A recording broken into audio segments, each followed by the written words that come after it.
Elijah. He saw that stuff. He cried to heaven forever, and one day heaven answered and said, go. And he had to go to the king. I mean, you want to walk up to Trump and say something like that?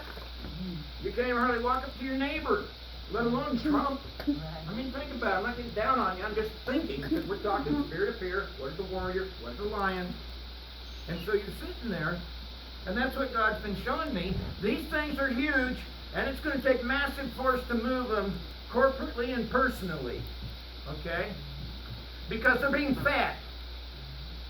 I mean, you name it, it's feeding them.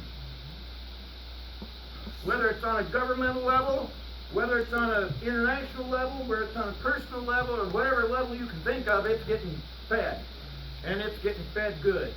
And it's growing hard. And that's what we have to fight against. But when you find that your own army can't even figure out how to get out of bed or pull their head out of some dark spot, that's what you're dealing with here. And that's what God's been laying on me pretty hard about, is what's a warrior, what do they do, how do they act, what's it about, but better yet, what's the battle lines. Back then, you had clear battle lines. They're over there, you're over here. You run out and mix it up.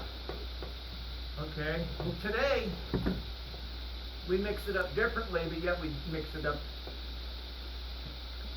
the same. Now, I'm not talking swords and spears. I'm talking laying down the fear.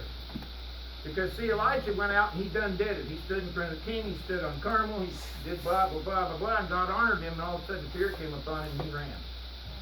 He ran. And there are those of us today who are called to those kind of deeds. And there's going to be people coming in these doors who are called to those kinds of deeds. And see, that's what I like about, I can't spell his name, go on. No. Daniel McGee. If he don't back down to the spirit of fear, he charges right in. I'm taking the city. I'm coming in. And anyway, that's what I'm trying to say. If we understood what was out there and what we're really fighting against, it'll change how you think when you start understanding.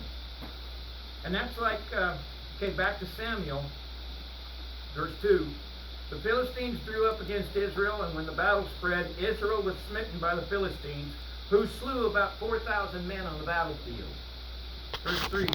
When the troops had come into the camp, the elders of Israel said, why has the Lord smitten us today before the Philistines?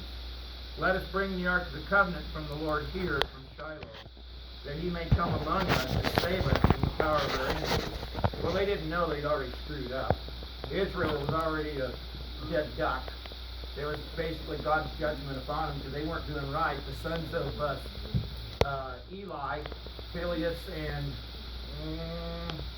Ebenezer? No. The sons were there too. Anyway, Hophni and Phinehas were the sons.